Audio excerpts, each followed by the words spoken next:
The freedom of tattoo expression. The freedom of tattoo expression is something that we value here in America.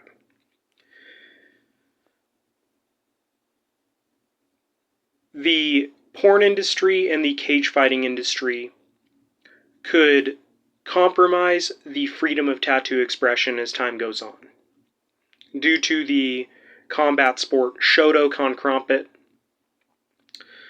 the cultural movement and idea Shotokan Karambit, the dark web plague that is video NFT Shotokan Krampit, also known as Prank Chop NFT or Frotokan Shaman.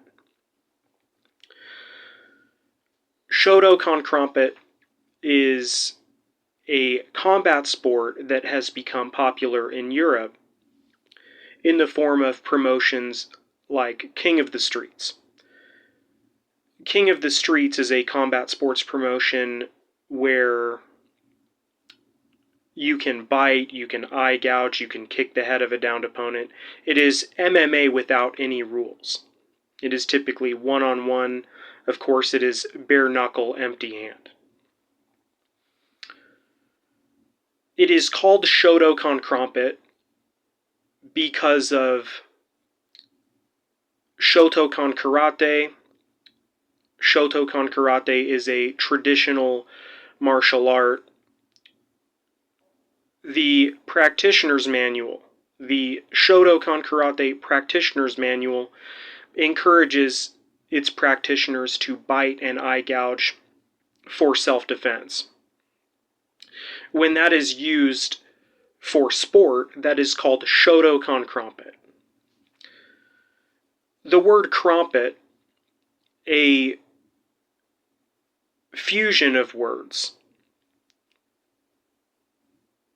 Krompit comes from the words combat, karambit, chompit, stompit, Crom the god and Conan the barbarian, pit like fight pit. Hence Krompit, Shotokan Krompit.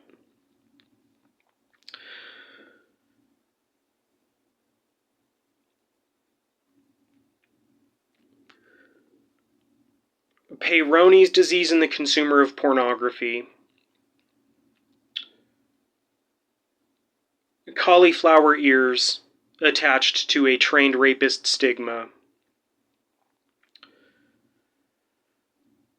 Abortion and miscarriage in women's mixed martial arts.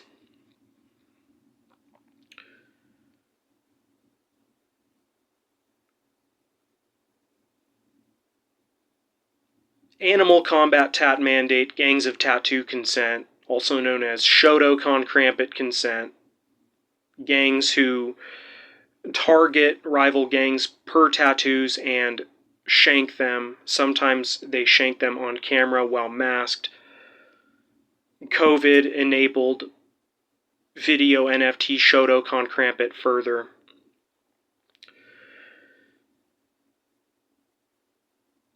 There have been athletes who competed in the King of the Streets promotion who suggest that this same sort of swelling is happening in America, meaning they allege that Shotokan Krompit promotions are starting to emerge in the United States. You have to ban Shotokan Krompit ruthlessly in the United States due to human trafficking.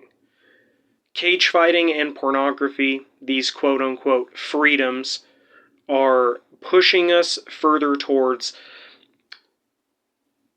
a Marxist catastrophe. A Marxist catastrophe, which means compromising the freedom of tattoo expression. Right? Meaning the tattooed becoming further stigmatized because of people who mark themselves to groups of suicide consent or Holocaust consent. Right? That is a brief intro to the freedom of tattoo expression.